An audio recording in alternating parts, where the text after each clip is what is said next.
Salut à tous, bienvenue sur le Processus Talk.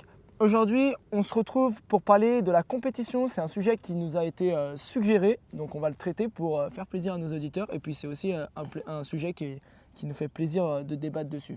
Est-ce que la compétition est une obligation? Dois-tu faire de la compétition?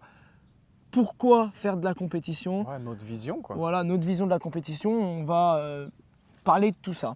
Juste avant de commencer, on va définir le terme compétition. Enfin, notre vision du terme compétition pour que ce soit bien clair de ce dont on parle aujourd'hui. Ok. Comment toi tu définis la compétition? C'est une comparaison. Simple, ok. Simple. Est-ce que c'est une nécessité? Non, le principe c'est de se confronter à quelqu'un d'autre en fait, qui fait la même chose que toi. Ok. Donc pour toi, comment tu définis la compétition? Se comparer à quelqu'un. Se comparer pour s'évaluer, voilà, c'est ça. D'accord, se c'est ça, la comparer pour compétition. évaluer. Ok, tu vois par exemple, parce que pour moi, il y a se comparer pour évaluer, mais si on veut utiliser le terme compétition d'un point de vue un peu plus philosophique, on pourrait aussi dire que tu peux te mettre en compétition avec toi-même, sans forcément te comparer aux autres, mais te comparer à toi-même. Alors, ouais, ok. Voilà. Ok. Avoir une compétition, perso, genre je veux courir 10 km, je ne m'inscris pas à une compétition à proprement parler, je le fais pour moi-même, c'est ma compète. Ouais, mais quelque part, il y a une rencontre avec d'autres personnes, donc quelque part tu te compares aux autres. Et je veux dire, Non, tu le fais pour toi-même, solo. Et je veux dire, là, tu prends un sport. En fait, même ça marche pas parce que. Alors, si tu pars tout seul et que tu vas faire ton 10 kills, ok. Le problème, c'est que si c'est une course qui est organisée, il va y avoir d'autres gens. Et à la fin, il y a un classement des chronos. Donc, au final, tu le fais. Oui, tu te compares à toi-même, mais tu te compares aussi aux autres. Mais si tu le fais sans t'inscrire à une compétition. Alors, oui. Non, mais ça, dans tous les cas, ça reste une comparaison. Ok. Et, Moi, je trouve ça intéressant de parler de comparaison. et ensuite, il y a des sports où tu peux pas faire une compétition contre toi-même. Oui. Typiquement, tu fais pas une compétition de foot contre toi-même, tu vois. C'est un peu chaud. C'est forcément, tu te confrontes contre une équipe, avec une équipe. Tu prends des sports de combat, tu te confrontes forcément avec quelqu'un. Après, si le sac de sable est plus fort que toi, faut peut-être te remettre en question. Ou à contacter des vrais bons préparateurs physiques. Ok, bon, c'est bien. Se comparer pour évaluer. Moi, c'est pour. Ouais, excuse-moi, j'ai pas réagi à ta petite blague, mais Moi, c'est juste que j'étais vraiment parti là-dedans. J'ai dit se comparer pour s'évaluer, Ouais, pour s'évaluer soi-même. Ok. Et donc, du coup, oui, ça peut être se comparer aux autres ou se comparer à soi-même. Ok. Mais dans tous les cas, ça reste pour s'évaluer soi-même. Est-ce que, pour toi, et après je donnerai mon avis, c'est une nécessité de faire de la compétition? Est-ce que c'est obligatoire? C'est vraiment une nécessité? Oui, non? Les raisons pour lesquelles c'est positif ou négatif? C'est super difficile comme question. Ouais, c'est ton avis à toi. En vrai, c'est ton avis à toi. Tu peux avoir les deux avis. Puis là, il me prend à chaud. Moi, je suis pas réfléchi à la question. Moi, je pense que c'est pas obligatoire. Mais par contre, je recommanderais quand même à tout le monde d'en faire à un moment donné. Parce que c'est un état des lieux, parce que c'est une évaluation. Et puisque c'est une évaluation de soi, c'est quelque part, c'est aussi une introspection. C'est une introspection et ça force l'introspection aussi. Tu vois ce que je veux dire? C'est que tu fais une introspection, tu penses que c'est ce que tu vaux, tu t'évalues et ensuite tu as le résultat de ce que tu vaux vraiment. Ouais. Dans quelque chose de très précis. On a pris le 10 kills, tu t'évalues, tu sais ce que tu vaux sur un 10 km. Bam, c'est très précis. Mais après, c'est des résultats que tu peux un peu extrapoler au reste en fonction des efforts que tu as faits. Parce qu'il y a toujours des choses que tu peux réinvestir. On le dit toujours, c'est que pour toi et comme pour moi, le sport va au-delà du sport.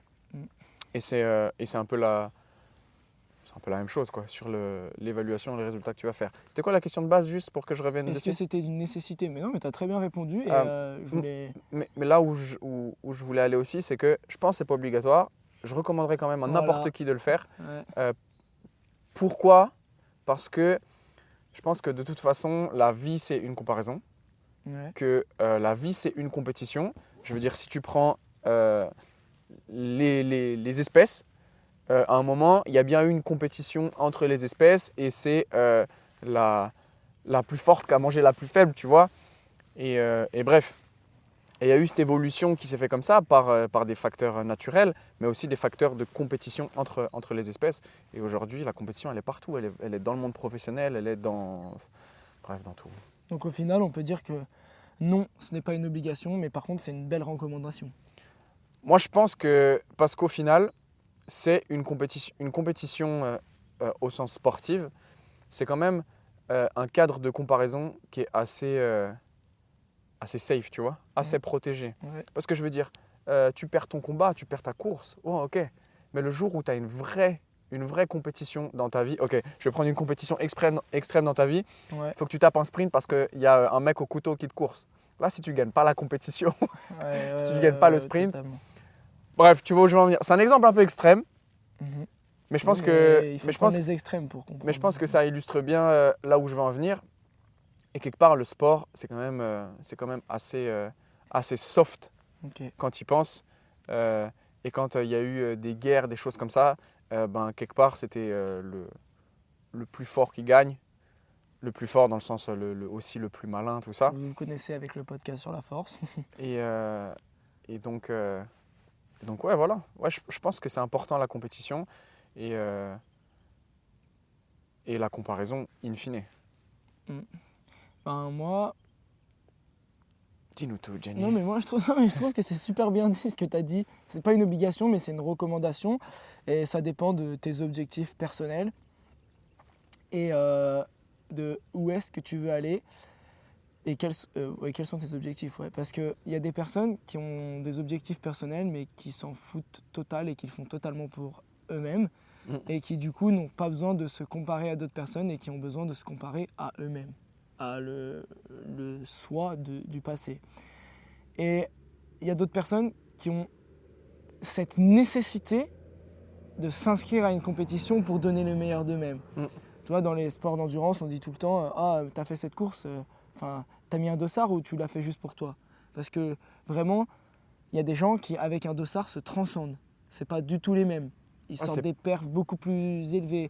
Ils veulent vraiment essayer Ouais, de c'est battre vrai. quelqu'un qu'ils avaient envie de battre. Donc voilà, c'est aussi avoir un aspect pour soi-même pendant la Ouais. compétition envers les autres. Et ça peut te permettre de vraiment aller chercher le maximum de tes capacités. Mais parce que quelque part, la compétition fait un peu ressortir, tu sais, cet instinct animal que tu as en toi. Ouais. Tu sais, c'est que si tu as couru un ultra et qu'à la fin, tu as un ours qui te court après, Ouais. je peux te dire que tu as beau être éclaté parce que tu as couru. C'est combien un ultra par exemple? C'est plus de 110 bornes. Bref, bah, Plus de 100 tu as bornes. couru plus de 100 bornes, tu es censé être éclaté. Bah, je peux te dire que tu vas quand même courir le sprint le plus rapide de ta vie pour sauver ta peau.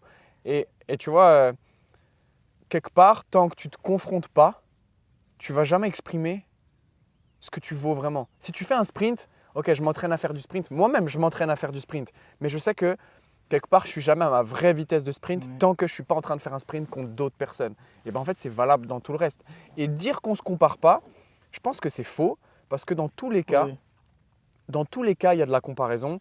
Je veux dire, ok, tu fais du bodybuilding, tu fais de la muscu juste pour te plaire à toi-même. Je le fais pas pour m'afficher, je le fais pas pour les autres. Ouais, ok, mais quelque part, sur les réseaux, tu suis des comptes de bodybuilding, de mecs qui font de la muscu, des coachs. Donc, il y a quand même bien un moment où tu te compares. Et que ce soit de manière consciente ou inconsciente, la comparaison, elle est partout dans la vie. Et en fait, c'est là où ça me dérange de dire que se comparer, c'est quelque chose de malsain. Non, mais C'est pas la comparaison qui est malsaine, totalement. c'est la relation que tu as Que t'as à la avec la Tu comparaison. l'as déjà bien assez dit dans un ancien podcast. Ouais, je l'ai déjà dit, et je continuerai de le redire parce que je pense que fondamentalement, c'est vrai. Et que si tu as un problème avec la comparaison, ben, il faut que tu traites ce problème parce que le problème, c'est pas la comparaison. Mm. C'est pas la compétition, le problème. Ok. Non, mais c'est bien dit. Et faites la compétition, ça peut vous apporter pas mal de choses. Et par rapport au podcast qu'on a fait la semaine dernière, qui est sorti la semaine dernière du coup, prenez note de vos compétitions aussi. Enfin, je trouve que c'est une bonne démonstration d'investissement parce que ça veut dire que si tu as une compétition, tu as préparé cette compétition. Ouais. Et tu as des valeurs, tu as une évaluation qui est ta compétition. Alors évidemment, il faut encore une fois être contexte dépendant, prendre le contexte de la compétition, les conditions dans lesquelles tu étais. Enfin voilà, il faut prendre tout ça, mais ça te donne quelque chose de très objectif, j'ai mis tel temps pour parcourir telle distance, j'ai réussi à faire tel tonnage total sur la compétition. Tu fais un état des lieux. Voilà, tu fais un état des Tu lieux. fais un état des lieux. Et là, on va limite pouvoir dire que tu avais les meilleures conditions, parce qu'en général, on est dans de bonnes conditions dans des compétitions, et que toi, tu as mis aussi les chances de ton côté pour aller le plus loin possible dans cette compétition. Ouais. Moi, je voulais juste aborder du coup la mise, mettre de son côté toutes les chances pour être le plus performant. Il faut passer par une planification adéquate. Attends, on peut dire autre chose avant de partir sur la Vas-y. planification. C'est que, tu sais, par rapport aux compétitions et du coup à la comparaison, c'est que selon moi, il y a aussi beaucoup de valeurs qui vont être importantes et que tu vas retrouver dans le sport, mais du coup aussi dans le sport de compétition. Oui. Et on l'a déjà évoqué dans un autre podcast, mais à un moment, il était question d'enlever les médailles dans les compétitions pour les enfants. En gros, il n'y a pas de gagnant, pas de perdant. Et en fait, en faisant ça, tu détruis tout un système de valeurs, à savoir la récompense, et puis surtout le travail, l'effort. Et en fait, si tu détruis ça, eh ben, moi, je pense que tout s'effondre et en fait, tu vas juste abaisser les standards encore plus. À quoi bon s'entraîner?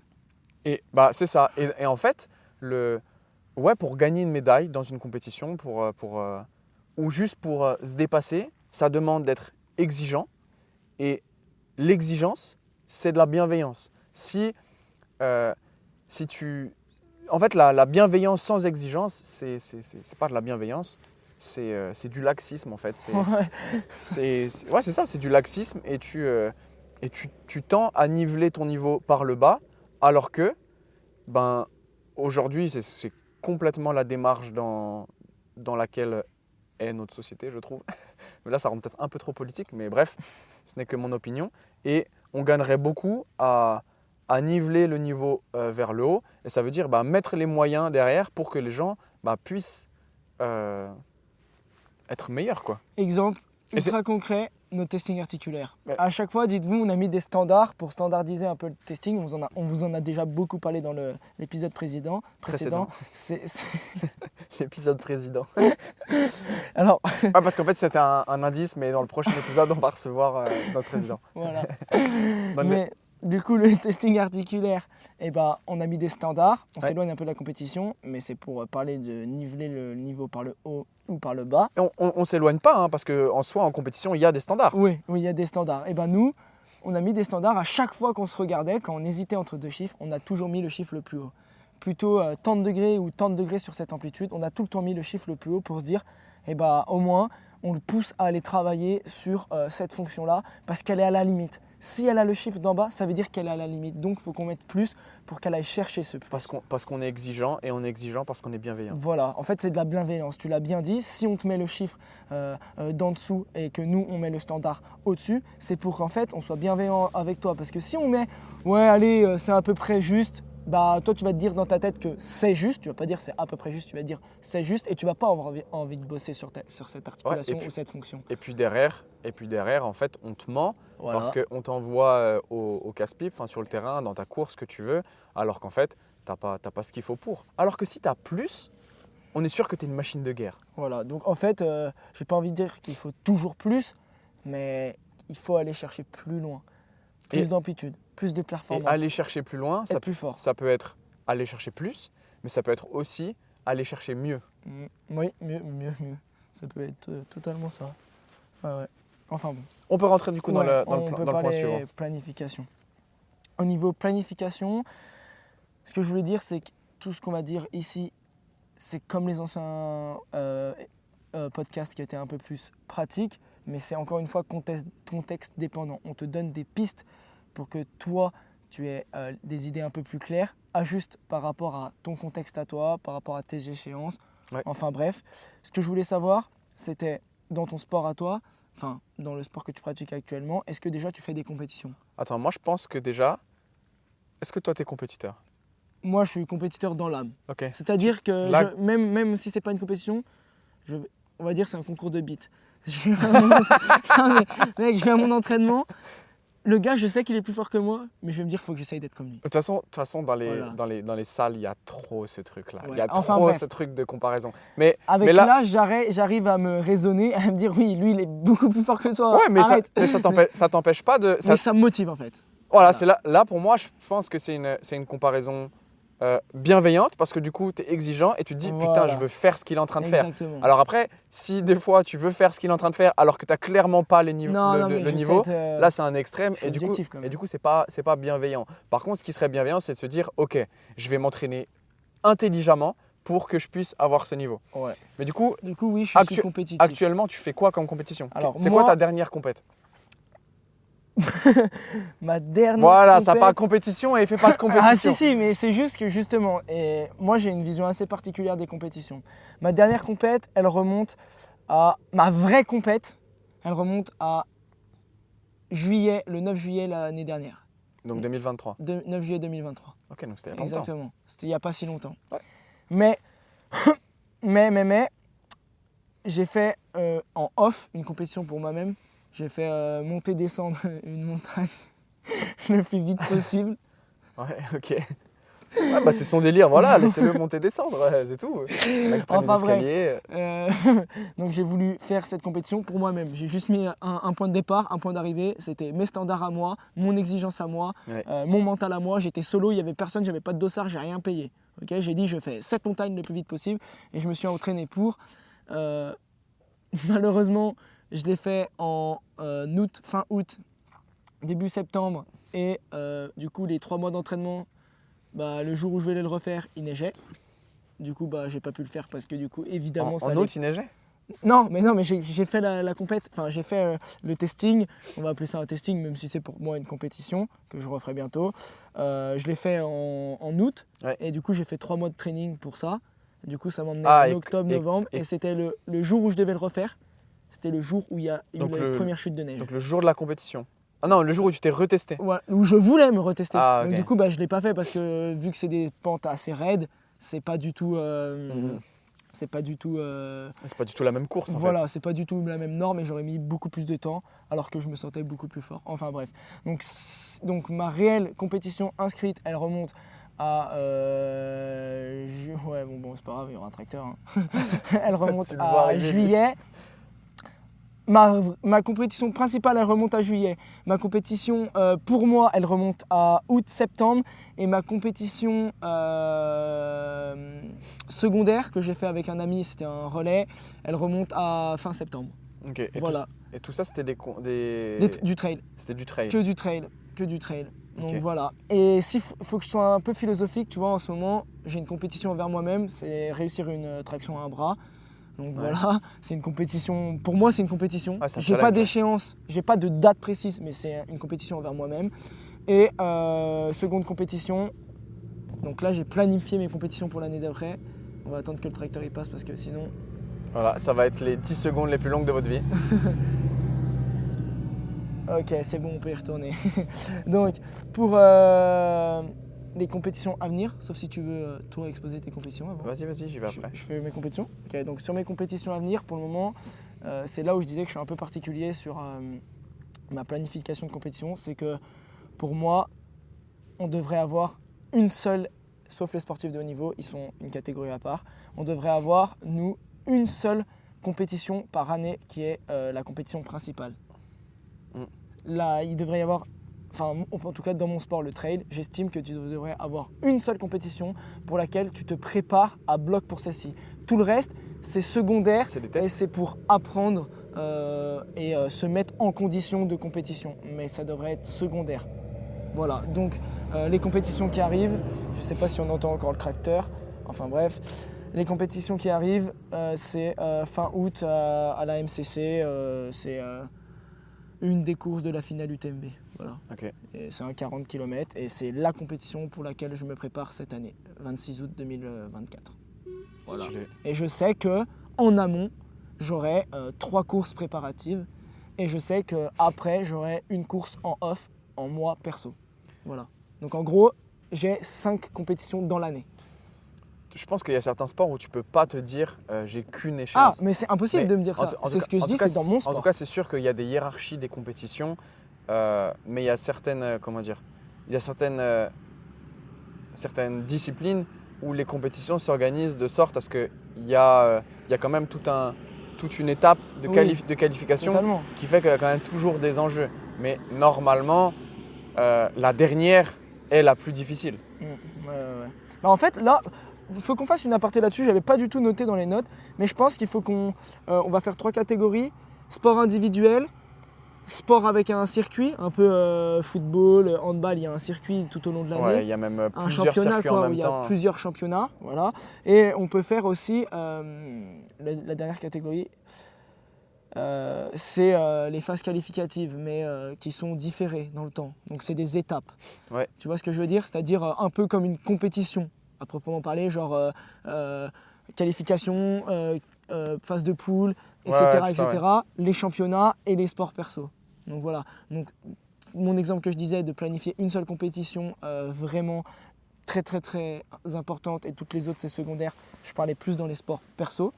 Ouais, mais c'est un sport perso enfin individuel où il n'y a pas besoin de qualification. Voilà, où il n'y a C'est pas ça, besoin c'est de ça là que tu veux qualification. dire. C'est ça. Après, on peut prendre par exemple les sports un peu plus collectifs ou les sports même individuels mais qui ont une sorte de championnat. Ouais, donc ça veut dire que c'est des étapes et le but c'est qu'à la fin tu aies le plus gros score Voilà, c'est des possible. étapes. Aucune étape n'influe l'autre étape, on va dire.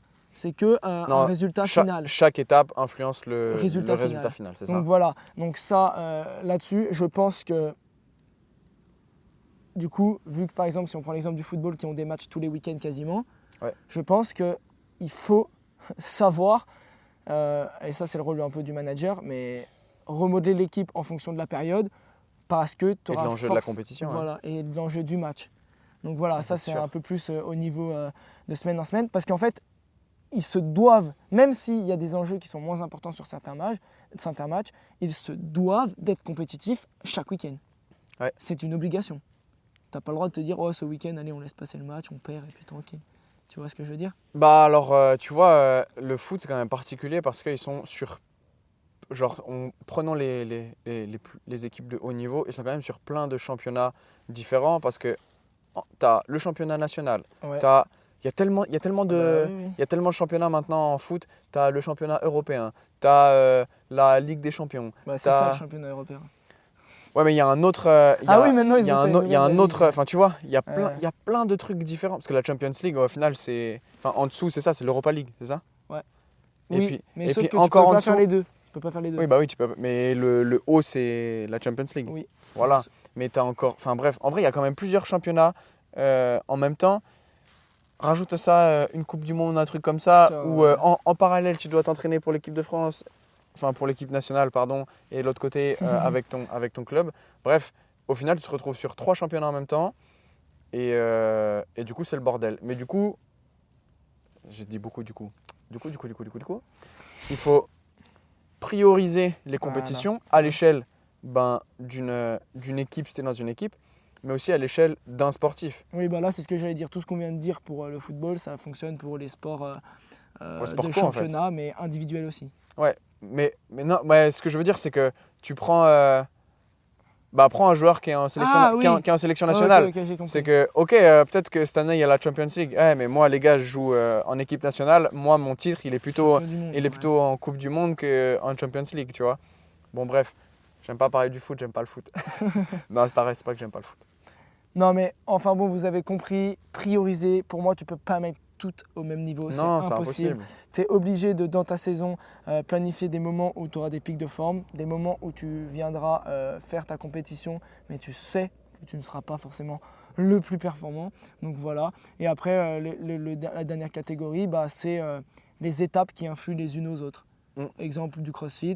Tu passes pas une étape, bah mec, c'est fini. c'est fini pour toi, quoi. Alors C'est évidemment, tu as d'autres compétitions autres que pour aller au championnat du monde, mais le Saint Graal, c'est les CrossFit Games, et du coup, tu te dois de faire des micro-planifications en fait. Ouais. Tu te dois d'être prêt pour la première étape, même si en réalité pour les professionnels c'est très simple. Oui. Puis tu te dois d'être prêt à la deuxième étape, puis à la troisième, et enfin à la quatrième. Ok. Voilà. Par exemple, les sportifs de haut niveau, pour ceux qui connaissent le CrossFit, on ne va pas développer là-dessus, mais Open et quart de finale, ils sont absolument pas à leur pic de forme. ils sont carrément sous fatigue. Non, Parce qu'ils savent. Ils font encore que de la zone 2. Mathieu Fraser, Voilà, c'est ce que j'allais dire. le mec, il y a une année, il a gagné les Open, donc la première phase des qualifications. Et après, il il a dit ouais, je serai pas du tout à mon pic de Ouais, forme. Je comprends pas comment j'ai fait ça. Je prévois pas du tout d'être à mon pic de forme, d'être au max. Et en fait, c'est les meilleurs perfs qu'il a fait, genre. Voilà. Bref. En faisant. Mais il a fait numéro 1 mondial. En faisant un entraînement qui le préparait pas à être à son À meilleur. être numéro 1. Bref, voilà. Donc bref, je vous laisse imaginer ce qui s'est passé dans les phases suivantes. Évidemment, il a été champion du monde et 58. Enfin bon, voilà pour ça. Du coup, on a parlé des compétitions. Juste, parle vite fait de toi. Essaye de faire rapide pour qu'on passe à la suite. Sur toi, est-ce que tu es compétiteur? Vas-y, pourquoi c'est moi qui dois faire rapide et pas toi? Bah parce qu'on a un peu étalé et on a encore pas mal d'autres sujets à traiter. Est-ce que tu es compétiteur? Et quand remontent tes compétitions? Bah, actuellement, je suis dans une période de remise en question. En gros, j'ai fait de la slackline à haut niveau pendant 8 ans. J'ai été 2 fois champion de France et du coup, ma dernière compétition, c'était juin 2023. Donc, c'était la dernière étape du championnat de France. Oh, le mec. Et depuis, en fait, j'ai pas très bien vécu ma saison de compétition. Même si j'ai gagné toutes mes compétitions, j'étais quand même pas du tout satisfait de moi. Mentalement, j'étais un peu bancal. Bankable, tu veux dire? Non, bancable. Donc bref, j'étais vraiment pas satisfait. Et puis après aussi, j'avais fait 3 ans sans compétition avec le Covid, avec les blessures. Bref, et pourtant, j'ai jamais été aussi solide, tu vois, et confiant en mon corps C'est ce que tu m'avais dit. Ouais. qu'après les blessures. Mais en compétition et même à l'entraînement en slackline, je prenais aucun plaisir. Et en fait, j'étais même plutôt bon, j'espère que c'est bientôt fini. Et donc, tout mon championnat, ça a été ça en 2023. Et il n'y a qu'à la dernière étape où il y avait beaucoup plus de challenges. Et au final, pas vraiment plus d'enjeux parce qu'au vu de mes étapes précédentes, bah, il y avait peu de chances que je ne sois pas premier à la fin du championnat. Mais être premier en terminant cinquième de la dernière étape, tu vois, ça ne le faisait pas. Ouais. Et il y avait quand même un gros niveau. Et puis, j'ai fait le strict minimum en termes de score pendant toute la compétition. Et puis à la fin, je vois que je jouais mon podium et que là, et que j'étais contre quelqu'un de solide, tu vois. Et il a vraiment fallu que je me mette ce coup de pied au cul pour vraiment faire le meilleur que je peux. Et je pense que j'aurais pu faire mieux, mais j'étais quand même content de la perf que j'ai faite. Et là, j'ai retrouvé du coup un sentiment de plaisir, tu vois, dans la compétition. Mais la vérité, c'est que aujourd'hui, je suis dans une autre compétition, on va dire, celle de développer mon activité professionnelle. Ouais. Parce qu'il ne faut pas se mentir, Ça prend du temps. on l'a dit tout à l'heure, c'est quand même très compétitif. Bah, oui. C'est un milieu qui est très compétitif. La vie est compétitive. Mais j'avoue que j'arrive à un stade où il me manque ce côté échéance sportive. Et je suis en train de me demander si je ne me remettrais pas à la compétition dans un sport. Et justement là. Pas en slackline. En 2024, pas de slackline en compétition. En tout cas, non, pas de compétition parce que ça démarre là bientôt, je pense, février, mars, et que j'ai pas mis les pieds sur une slackline depuis mi-septembre.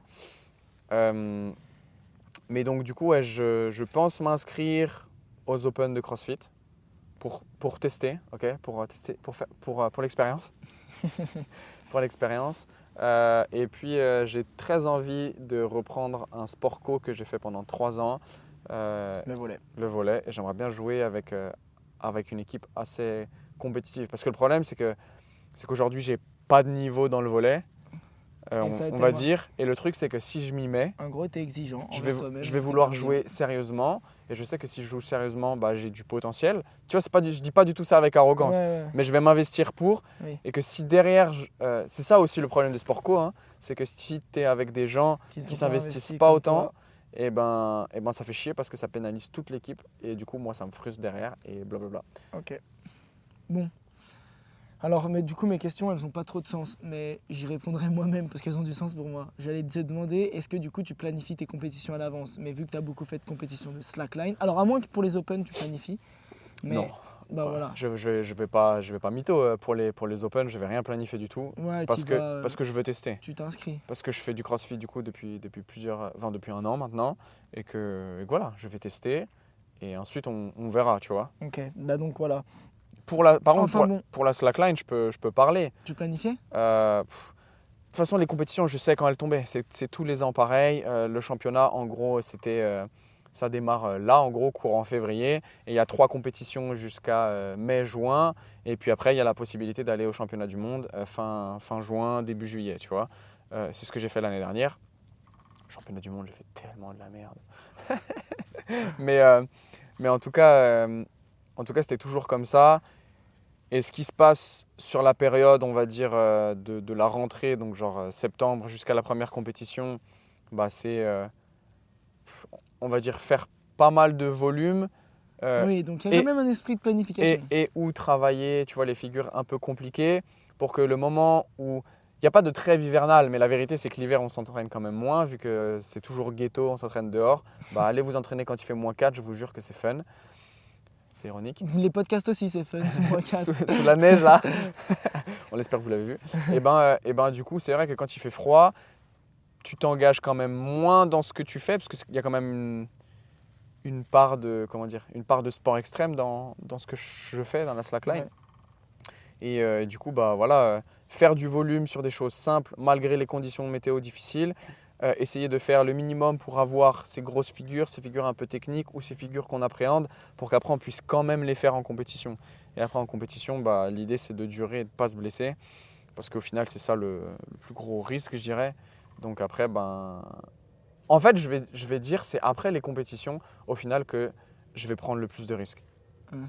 C'est peut-être con mais je sais que physiquement, je me serais économisé sur les compétitions. Ça ne veut pas pour autant dire qu'il n'y a pas eu de fatigue parce qu'il y a eu beaucoup de stress, donc beaucoup de fatigue générée par ça, par l'attention que ça demande. Mais après, il y a aussi le fait que vu que c'est fin de l'été, bah, c'est les bonnes conditions pour que je puisse m'entraîner dans les meilleures conditions et que je puisse tester de nouvelles choses, tu vois. Ok, ouais, ok. Ça Voilà marche. ma planif. Alors, ouais, la slackline aussi, c'est un peu particulier. C'est pas comme. C'est un truc marginal, hein, voilà, faut pas c'est se tout. mytho. Donc voilà. Moi, j'avais juste noté une question, mais du coup, je vais juste y répondre comme ça. C'est combien de compétitions à l'année? Bah, j'ai envie de te dire déjà. 4. Ouais. Là, j'ai répondu pour moi. Non, mais 4? Ouais, mais si on devrait donner un chiffre, pas universel, mais un chiffre qui guide bien, pour moi, déjà, des personnes qui font des compétitions tous les week-ends, c'est beaucoup trop. Enfin, encore une fois, à remettre dans son contexte, tu es footballeur, c'est pas beaucoup trop, c'est normal. Mais si tu C'est tapes comme un trail à bloc tous les week-ends, c'est beaucoup trop, je te le dis, arrête, fais pas ça. Même une fois par mois, ça fait beaucoup. Hein. Même une fois par mois ou tous les 2 mois, moi je trouve que ça fait beaucoup. Tout simplement parce que si tu planifies correctement tes compétitions et que tu planifies correctement tes entraînements pour tes compétitions, déjà la semaine avant ta compétition, c'est pas une semaine de développement. La semaine après ta compétition, c'est pas une semaine de développement non plus. Non. Ok? Donc maintenant, c'est qui déjà qui avait fait ce calcul là où en gros. c'est ce que je vais faire. Je vais le faire en présentiel. Moi, je le fais à chaque fois. Donc déjà Donc, 8 semaines. Déjà là, si tu fais 4 compétitions dans l'année, tu as 8 semaines où tu ne développes rien. Tu ne t'entraînes pas, tu ne développes rien. Sur 52 semaines, Ok. ça fait beaucoup. Hein. Voilà. Donc imagine-toi si juste tu fais 10 compétitions dans l'année. Ouais, bah ouais. Voilà. En fait, tu T'as développes jamais. Voilà. Tu as quasiment 40% de ton année où tu ne développes pas. Voilà. D'où l'importance de réussir à se raisonner.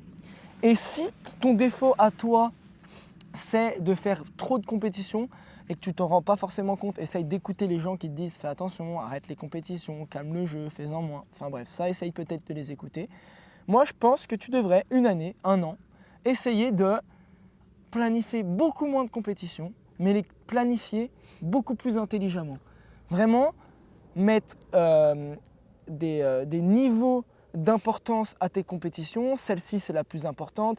Celle-ci, je sais que c'est une compétition de préparation. Celle-ci, je peux la faire passer en secondaire parce que j'aimerais bien donner quelque chose, avoir un bon résultat. Et puis voilà, tu le fais progressivement. Essayer de mettre une hiérarchie à l'importance de la compétition, je pense que c'est important. Mais si tu prends ce concept qu'on vient d'évoquer, développement et non-développement du coup, fais le calcul par toi-même, tu rajoutes 2 semaines à chaque compétition Une où avant, tu une ne après. développes pas. Et j'ai même envie de te dire sur les grosses compétitions, après c'est pas une seule semaine où tu ne développes pas, c'est 2, 3 semaines, voire un mois où tu ne développes rien.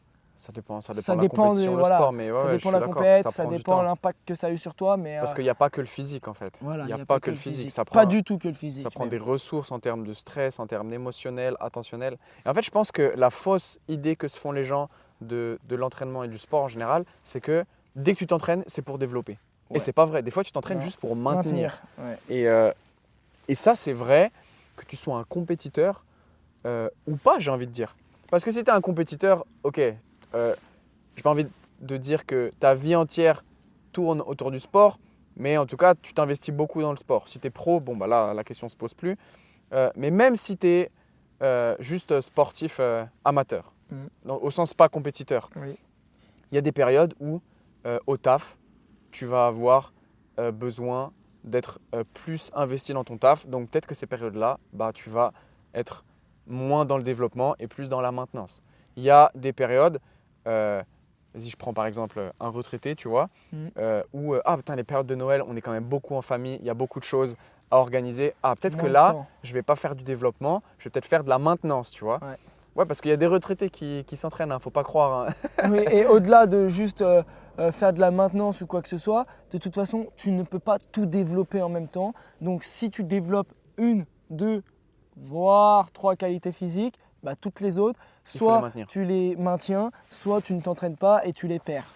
Ouais, c'est ça. Donc, tu es obligé de passer par des phases de maintenance. Exactement, c'est très bien dit. On a bien parlé de la planification. La dernière chose que je voulais dire, c'est l'importance et le pourquoi d'avoir des compétitions préparatoires à l'échéance, à l'objectif principal. Quel serait l'intérêt?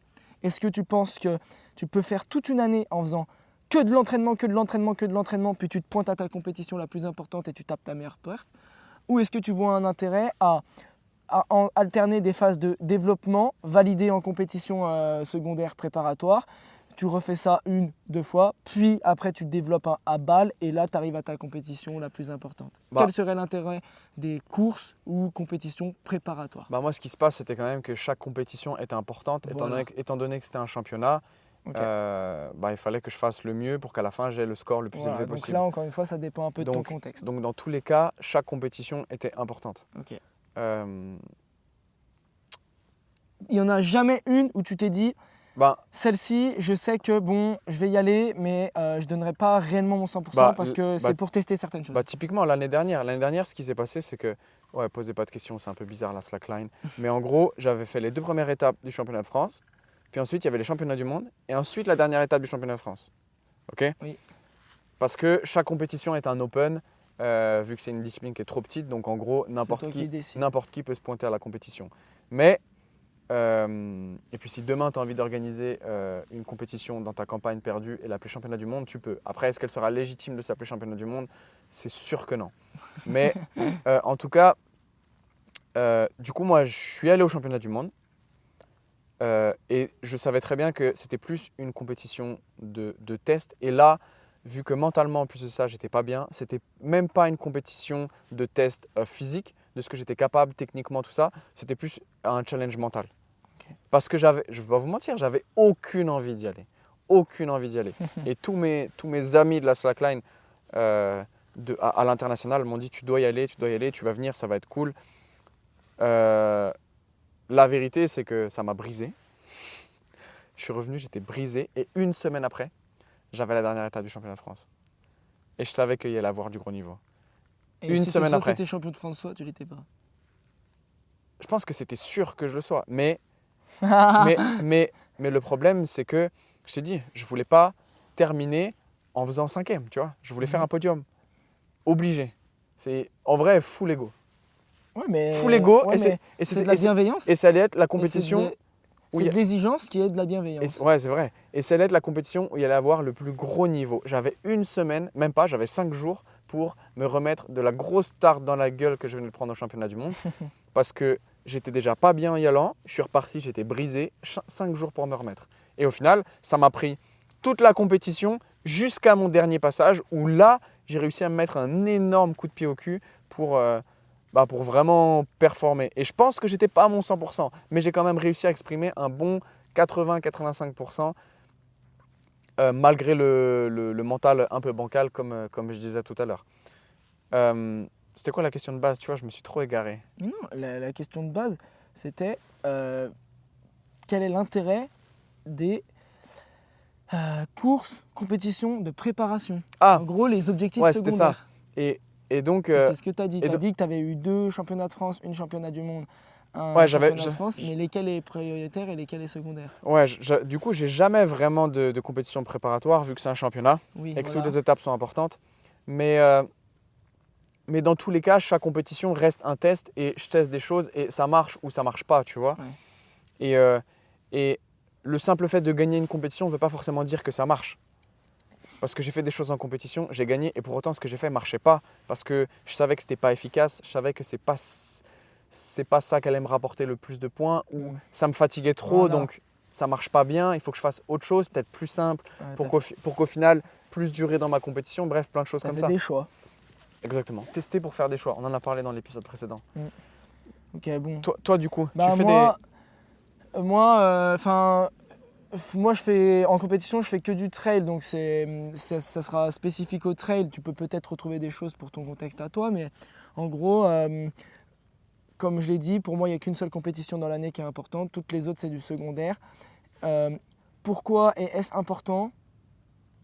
Moi, ça me paraît important de faire des courses préparatoires pour tester, pour enlever le paramètre inconnu. Parce que dans le trail, tu dois tester ton équipement, chaussures, vêtements, parce que tu peux avoir des frottements, ton alimentation, ta condition physique, ton entraînement, est-ce qu'il a fonctionné. Donc pour moi, c'est chaque compétition qui est secondaire a un objectif. Tester ta stratégie. Voilà, il faut tester une stratégie. Si tu arrives un jour en compétition et que tu n'as pas testé tout ce que je viens de dire avant, pour moi, tu fais une erreur. Et un jour, je vais te donner un exemple. J'ai une athlète qui faisait un semi-marathon, je pense qu'elle va se reconnaître. Et elle me dit j'ai acheté un nouveau short, je vais le mettre pour la compète, ça va être trop bien. Je lui ai dit Chloé, moi je serais toi. Merde, j'ai dit son prénom. Je suis con. J'ai dit moi je serais toi, tu devrais pas mettre ce short à la compète parce que tu l'as pas testé et c'est possible que tu aies des irritations et que ça te fasse chier. Mais non, Gianni, je te dis, ça va le faire et tout. Et c'est ce qui s'est passé. Bam, compétition. Chloé qui fait le semi-marathon, qui revient me voir après le semi. Ah bah ouais, t'avais raison, hein, j'avais des frottements. Bah ouais, mais parce qu'on l'avait pas testé avant à l'entraînement. Et c'est du détail, hein. À l'entraînement, c'est du détail, hein, et tester un short. c'est quand du même, détail de quand tu tester un penses. short. C'est du détail, mais ça ça a fait l'importance sens. parce que si tu t'inscris à ta compète, tu mets toute ton énergie dans l'entraînement, tu mets toute ton énergie dans la planification, dans la stratégie, dans l'alimentation, dans tout, pour que tu abandonnes parce que tu as une putain d'irritation entre les cuisses, mec, je peux t'assurer que t'as les morts. Je peux t'assurer que pour cette putain d'irritation sur les cuisses, tu t'es dit pourquoi j'ai pas mis un putain de short que j'avais déjà mis avant, tu vois. On ressent la haine. Ouais, c'est non vrai. mais je peux te le dire parce que moi je l'ai déjà expérimenté sur moi-même et c'est des choses qu'il faut essayer d'enlever un maximum de paramètres. Donc pour moi, ça fait sens. C'est pas une obligation encore une fois, mais parce que tout ce que je te dis là, de mettre en place en compétition préparatoire, au final pour moi, tu peux très bien le mettre en place dans tes entraînements. Ouais. Tu vois, tu peux très bien tester ton alimentation en entraînement, tu peux très bien tester ton short en entraînement. Mais c'est ce qu'on disait au début, c'est que est-ce que c'est les vraies conditions de Exactement. compétition tant Mais que c'est est-ce pas que une c'est les vraies compétition. conditions? Et est-ce que tu as cette comparaison avec l'autre personne? Tu vois, quelque part, si de temps en temps, tu vois, je prends le foot parce qu'au final, ça parle à tout le monde, tu vois. Ouais. Si des fois, l'équipe de France, elle fait des matchs amicaux, Oui. c'est pas pour rien. Ah oui. Alors que quand c'est l'équipe de France contre l'Azerbaïdjan, bon bah, y a pas trop. Normalement, il n'y a pas trop de surprises. Et ben, quand bien même ils le font, bah parce qu'ils testent. Ils testent des stratégies, ils testent. Et dans stratégie, il y a, tu vois, Il y a tout, en tout fait. ce que tu viens de dire, l'alimentation, la disposition, Les vêtements, l'équipement. mais eux, ils ont la stratégie à tester. Donc voilà. Donc en fonction de ton sport, il y a il y a des paramètres à tester. Et voilà. Donc voilà, pour moi, fais des phases de compétition. Tout ce que je viens de te dire là sur la planification de tes compétitions, la planification de tes entraînements pour les compétitions, le testing en entraînement ou en compétition préparatoire, donc des objectifs secondaires, pour moi, ça, tu dois être accompagné par un préparateur physique, hein, ou du moins par quelqu'un qui te programme tes entraînements. Ou alors tu le fais par toi-même, mais il faut que tu y réfléchisses vraiment correctement. Il ne faut pas le prendre à la légère. Et puis tu peux aussi faire le taf toi-même et ensuite demander un avis d'un pro, tu vois. Voilà, parce que c'est ce dont j'ai noté la suite, c'est l'après-compétition. Pour moi, si tu fais une compétition, qu'elle soit préparatoire, pré-préparatoire, que ce soit ton objectif secondaire ou pas, pour moi, il faut que tu en tires des conclusions. Voilà, il faut que tu en tires des leçons. Il faut que tu te dises, ok, dans cette compétition, qu'est-ce que j'ai appris? Qu'est-ce que j'ai bien fait? Qu'est-ce que j'ai mal fait? Si juste tu fais ta compétition et je passe à la suite, ça c'est fait. Pour moi, ta compétition, c'est un entraînement comme un autre. Elle n'a pas servi à grand-chose. Le principe d'une évaluation, c'est quand tu es à l'école, c'est de savoir ce que tu sais et ce que tu sais pas. Bah, c'est d'évaluer ton niveau. Et donc, si ce que tu sais pas, logiquement, tu vas faire en sorte de le savoir. Bon, l'école, c'est un peu chiant, donc c'est pas le meilleur exemple. Mais là, enfin bon. ce qui marche pas, du coup, il faut que tu le revoies pour que ça marche ensuite. Donc du coup, l'après-compétition, qu'est-ce que t'apportent les compétitions? Des pistes. Des pistes de travail, d'expliciter tes points forts aussi.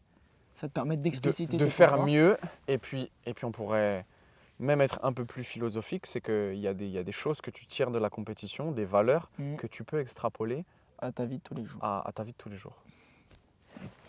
Fin du podcast.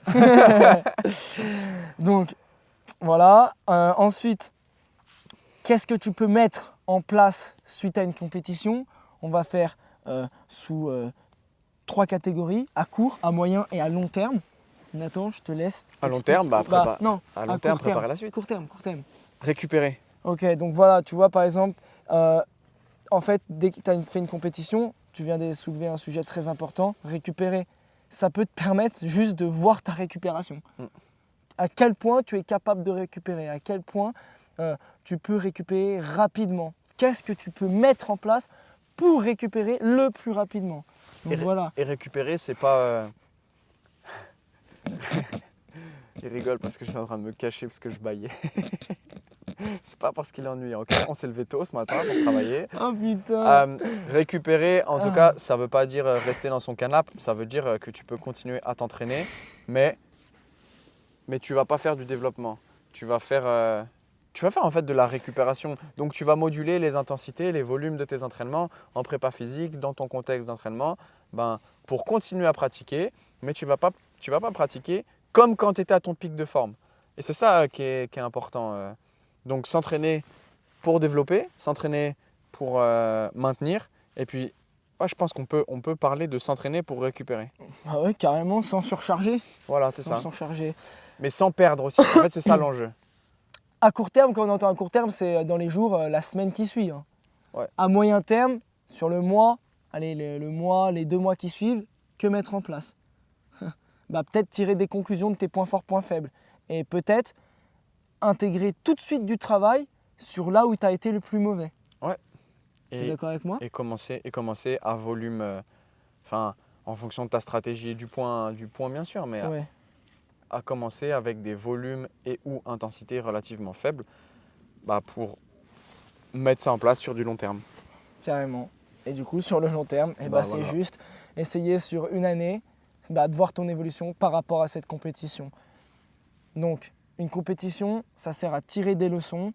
Fais en sorte de prendre note, de voir là où tu as été bon, là où tu as été mauvais, pour que tout de suite derrière, tu retournes au travail intelligemment, comme on l'a dit, à court terme. Le travail, c'est la récupération, voir à quel point tu es capable de récupérer. À moyen terme, mettre des stratégies, des méthodes en place pour évoluer sur tes points faibles ou pousser tes points forts. Et sur du long terme, c'est juste de pousser tout ça au maximum. T'es d'accord? Et puis aussi faire de la compétition pour kiffer. Ouais, putain, tu l'as bien soulevé sur le plaisir. Sur le plaisir. Il y a un moment, il faut T'as dit, kiffer, j'ai pas pris du plaisir. Prenez du plaisir, franchement. Il faut kiffer. Et puis si ça te fait pas plaisir, il faut remettre les choses en question. Tu sais que moi, ça, dans le trail, c'est super dur. Genre, moi, j'ai des courses où j'ai trop envie d'y aller, trop plaise. Je me lance sur la course, je suis trop bien. Et puis là, tu as l'aspect mental du trail quand ça fait 6 heures que tu es dans la montagne. Et là, tu te dis,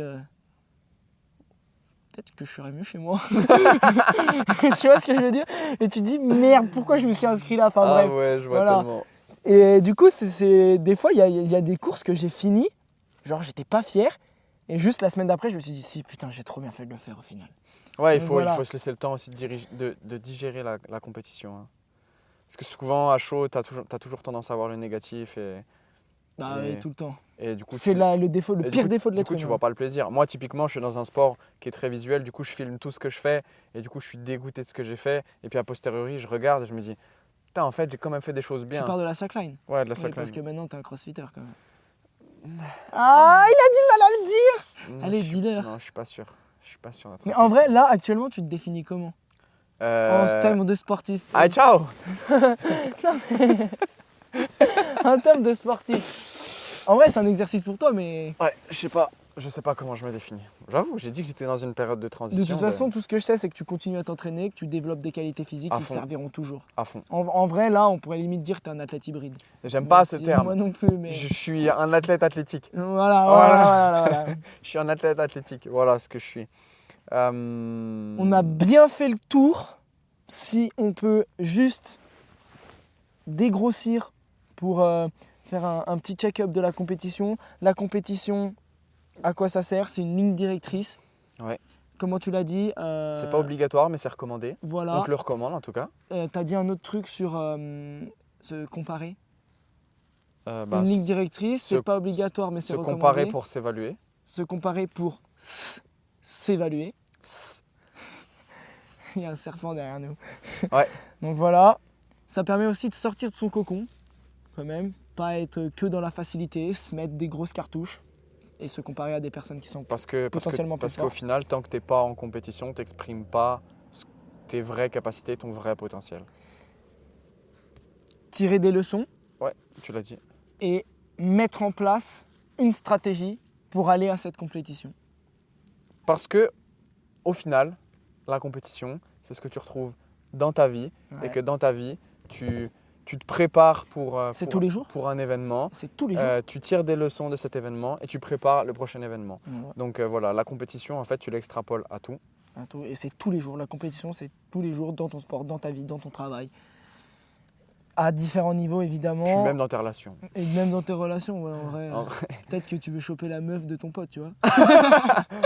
Ça, c'est un peu méchant.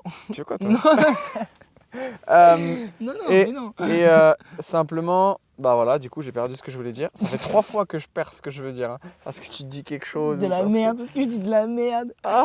Ah si, c'est bon, je sais. Vas-y. Donc là, en fait, on a survolé le sujet de la compétition et on a beaucoup donné notre avis, notre expérience, puis même parlé un peu philosophique. Mais si tu as envie qu'on parle de sujets bien précis sur la compétition, Ou sur tes compétitions dans ton eh sport. ben, on pourra y répondre. Donc voilà, n'hésite pas À nous à contacter. le faire. Par exemple, comment préparer une compétition de trail, tu vois. Ouais. J'avoue, c'est plus Gianni que moi qui va te répondre. Mais Et, je peux apporter quand même des éléments de réponse. Et voilà. et juste avant de passer, de clôturer le podcast, je tiens vraiment à vous dire, Nathan, il est beaucoup dans la préparation physique. Moi, je suis un petit peu dans la préparation physique et beaucoup dans les sports d'endurance. Si vous voulez qu'on traite des sujets bien précis, par exemple, là, tu as dit préparer une compétition en trail.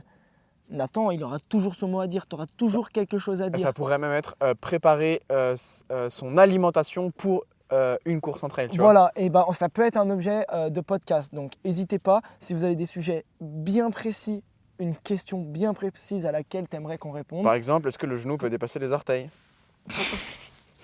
Non mais voilà, c'est des trucs un peu plus précis parce que là, c'est vrai que sur tous les podcasts qu'on a déjà fait, c'est des sujets assez globaux où on essaye de rentrer dans un sujet un peu plus précis puis en ressortir pour rester dans notre sujet global qui est aujourd'hui la compétition. On a quand même traité le moyen, le long terme et le court terme après une compétition. On a traité les sports individuels, les sports où il y a une compétition par étape, les sports où il y a une compétition Toutes avec les phase semaines. qualificative. Ou Toutes les semaines. Donc voilà, on a traité pas mal de choses, mais limite, la compétition entre elles pourrait faire office d'un podcast. La compétition, le championnat, donc la compétition slackline. en slackline, voilà, Non mais peut faire l'objet d'un podcast. Donc n'hésitez pas à nous conseiller des podcasts un peu plus précis. Ce sera avec plaisir qu'on les traitera. J'espère que celui-ci vous a plu. Ouais. C'était assez cadré. On a essayé de vous donner des tips qui vous permettent de vous retrouver dans votre contexte à vous. Puis de Même parler si, de encore nous, une parce que fois, c'est pour nous que vous êtes là dans le processus talk. évidemment. Les prochains, avec des intervenants. Vraiment, on espère vous proposer des intervenants qui vous hype en fait, qui vous disent « Oh putain, je vais écouter ce podcast ». Voilà.